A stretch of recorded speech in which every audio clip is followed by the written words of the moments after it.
ನಿನ್ನೆ ಮತ್ತು ಇವತ್ತು ನಾವೇನು ಜೈಪುರ ಅಧ್ಯಯನ ಪ್ರವಾಸಕ್ಕೆ ಬಂದೀವಿ.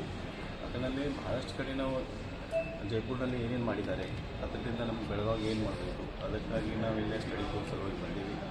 ನಿನ್ನೆ ನಾವು ವಿಸಿಟ್ ಮಾಡಿ ಬಂದೀವಿ ಮಹಾನಗರ ಪಾಲಿಕೆ ಜೈಪುರ ಮತ್ತು ಅವರು ಕೆಲವು ಕಸದ್ದು ಪ್ಲಾಂಟು ಮತ್ತು ವಿಶೇಷವಾಗಿ ಹೇಳೋದು ಅಂದರೆ ಇವ್ರದ್ದು ಏರ್ ಪ್ಯೂರಿಫೈ ಪ್ಲಾಂಟ್ ಕೂಡ ಇದೆ, ಅಂದರೆ ಹವಾ ಸಂರಕ್ಷಣೆ ಮಾಡೋ ಪ್ಲಾಂಟ್ ಕೂಡ ಇದೆ.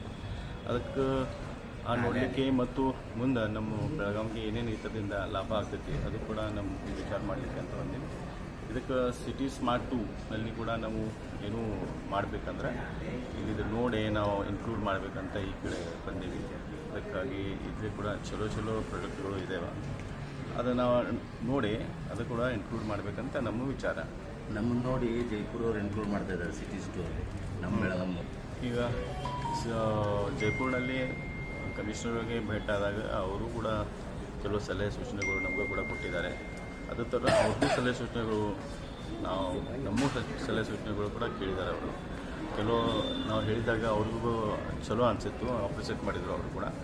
ನಮ್ಮ ಸಿಟಿ ಸ್ಮಾರ್ಟು ಅವರು ಕೂಡ ಫಾಲೋಅಪ್ ಮಾಡ್ತಾ ಇದ್ದಾರೆ. ಈ ಥರದ್ದು ಬಹಳಷ್ಟು ಸಂಗತಿಗಳು ನಾವು ಅವ್ರ ಜೊತೆಲೆ ಶೇರ್ ಮಾಡಿವಿ. ಒಟ್ಟಾರೆ ನಾವು ಇಲ್ಲಿ ಬಂದ ಅವ್ರ ಜೊತೆಲೆ ಏನು ಸಂವಾದ ಆಯಿತು, ಅದು ಒಟ್ಟಾರೆ ನಮ್ಮ ಬೆಳಗಾವಿ ಸಲುವಾಗಿ ಅನುಕೂಲ ಆಗ್ತದೆ ಅಂತ ನಾನು ಅನ್ನಿಸ್ತೈತಿ. ಮಹಾನಗರ ಪಾಲಿಕೆ ವತಿಯಿಂದ ಇವತ್ತು ನಮ್ಮ ಪೂಜ್ಯ ಮಹಾಪೌರರು, ಉಪಮಹಾಪೌರರು, ಅಧಿಕಾರಿಗಳ ಜೊತೆಯಲ್ಲಿ ಹಲವಾರು ನಗರ ಸೇವಕರ ಒಂದು ತಂಡವನ್ನು ಇವತ್ತು ನಾವು ಜೈಪುರಕ್ಕೆ ಅಧ್ಯಯನಕ್ಕಾಗಿ ಬಂದಿದ್ದೀವಿ. ಅಧ್ಯಯನದಲ್ಲಿ ಭಾಳಷ್ಟು ವಿಷಯಗಳನ್ನು ನಾವು ನೋಡ್ಕೊಂಡಿದ್ವಿ. ಇಲ್ಲಿ ಫಸ್ಟ್ ಟೈಮ್ ಅಂದರೆ ಏರ್ ಪ್ಯೂರಿಫೈ ಇರ್ಬೋದು, ಎಲೆಕ್ಟ್ರಿಕಲ್ ಇರ್ಬೋದು, ಮತ್ತೊಂದು ಯಾಕಂದರೆ ನಮ್ಮಲ್ಲಿ ಸಿಟಿ 2 ಈಗಾಗಲೇ 136 crores ಬಂದಿದೆ. ಆ ವಿಷಯವಾಗಿ ನಾವು ಆಲ್ರೆಡಿ ಬೆಳಗಾವಿ ನಗರ ಪಾಲಿಕೆಯಿಂದ 20% ತುಂಬ್ತಾ ಇದ್ವಿ, ಕೇಂದ್ರದಿಂದ 40% ಬರ್ತಾ ಇದೆ.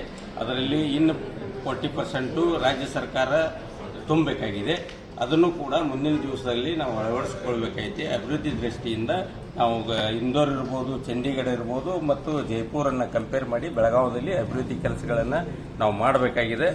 ಅದನ್ನು ಕೂಡ ನಾವು ಪೂಜ್ಯ ಮಹಾಪೌರರ ನೇತೃತ್ವದಲ್ಲಿ, ಮಾನ್ಯ ಶಾಸಕರ ನೇತೃತ್ವದಲ್ಲಿ ಮುಂದಿನ ದಿವಸಗಳಲ್ಲಿ ನಾವು ಅಳವಡಿಸಿಕೊಳ್ತೀವಿ ಅನ್ನುವಂಥ ಮಾತನ್ನು ಹೇಳಿ ಎಲ್ಲರಿಗೂ ಕೂಡ ಅಭಿನಂದನೆಗಳನ್ನು ಸಲ್ಲಿಸ್ತೀನಿ. ಧನ್ಯವಾದಗಳು.